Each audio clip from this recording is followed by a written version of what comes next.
جی الحمدللہ اس وقت پورے ایران میں، ایران کے ہر چھوٹے بڑے شہر میں، حتیٰ دیہاتوں میں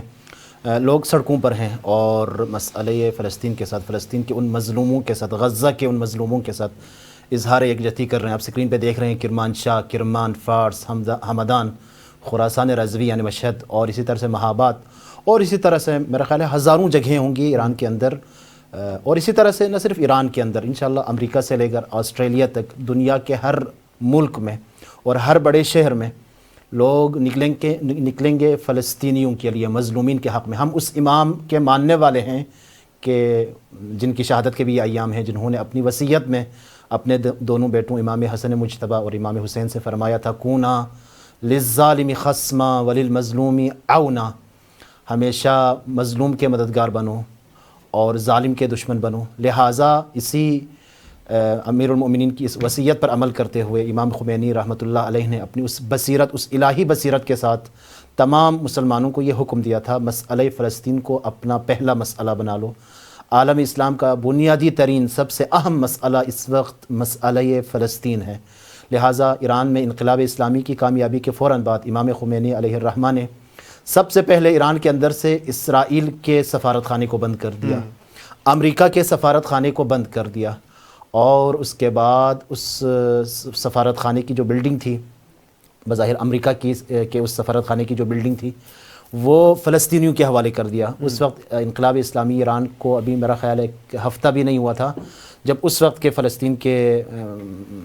رہنما یاسر عرفات نے خفیہ طور پر ایران کا دورہ کیا، اس کی ویڈیوز موجود ہیں۔ تو اس کے بعد در حقیقت ان کے حوالے کر دی، وہ سفارت خانہ ان کے حوالے کر دیا، اور اسی طرح سے امام خمینی نے دنیا بھر میں رہنے والے مسلمانوں سے یہ اپیل کی کہ وہ ہر ماہ مبارک رمضان کا جو آخری جمعہ ہے اس کو مختص کریں القدس کے ساتھ، اسے مختص کریں فلسطین کے ساتھ۔ لہٰذا مسئلہ فلسطین در حقیقت اس وقت عالم اسلام کا سب سے بنیادی ترین مسئلہ ہے، باقی تمام مسائل اسی کے زیر سایہ ہیں۔ در حقیقت آپ جانتے ہیں کہ یہ امام خمینی علیہ الرحمہ کا یہ کارنامہ تھا کہ اگر امام خمینی نے اگر آواز نہ اٹھائی ہوتی، اگر آج دنیا بھر میں رہنے والے شیعہ یہ آواز نہ اٹھائیں، تو دوسرے لوگ تو تقریباً عرب لوگوں نے تو مسئلہ فلسطین کا سودا کر لیا ہے ابھی تک، وہ ان میں سے بہت سارے ممالک ابراہیم اکارڈ جو پورا منصوبہ ہے اس کا وہ حصہ بھی بن چکے ہیں، اور وہ تو فلسطینیوں سے بھی کہتے ہیں کہ آپ تسلیم ہو جائیں۔ بعض تو فلسطینیوں کو یہ مشورہ بھی دیتے ہیں کہ آپ فلسطین چھوڑ دیں، دوسرے علاقوں میں جا کے آباد ہو جائیں اور اسرائیل کے لیے راستہ ہموار کریں، راستہ صاف کریں۔ لیکن در حقیقت خود فلسطین کے اندر جو مزاحمت کرنے والے لوگ ہیں، عوام ہیں، اور اسی طرح سے عالم اسلام کی جو عوام ہیں ان کی طرف سے، اور خاص طور پر ایران کی عوام اور ایران کی حکومت کی طرف سے فلسطینیوں کو جو مدد حاصل ہے، سپورٹ حاصل ہے، تو اس کی وجہ سے مسئلہ فلسطین آج بھی زندہ ہے۔ لہٰذا ہم آپ کو لائیو دکھا رہے ہیں کہ ایران کے مختلف شہروں میں اس وقت لاکھوں لوگ سڑکوں پر موجود ہیں، اور جس طرح سے آپ نے فرمایا کہ اگرچہ جو ہے خطرہ بہت زیادہ ہے،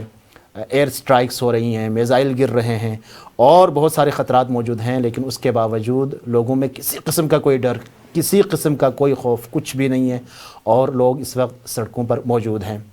اس حوالے سے آپ جانتے ہیں کہ بانی پاکستان جناب حضرت قائد اعظم محمد علی جناح صاحب کا بھی ایک بڑا واضح اور صاف شفاف موقف تھا، جس وقت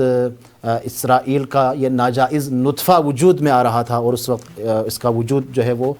تشکیل پا رہا تھا، تو اس وقت قائد اعظم علیہ الرحمہ کے اقوال موجود ہیں کہ جن میں سے میں صرف ایک قول یہاں پر کوٹ کرنا چاہوں گا کہ قائد اعظم علیہ الرحمہ نے اس وقت فرمایا تھا کہ Israel is a dagger entered to the heart of the امہ، this is an illegitimate state that Pakistan will never accept. یہ آج بھی پاکستان کے لیے تر یہ امتیاز ہے کہ پاکستان کے پاسپورٹ کے اوپر یہ لکھا ہے کہ اس ناجائز ریاست کے لیے یہ پاسپورٹ جو ہے وہ کارآمد نہیں ہے۔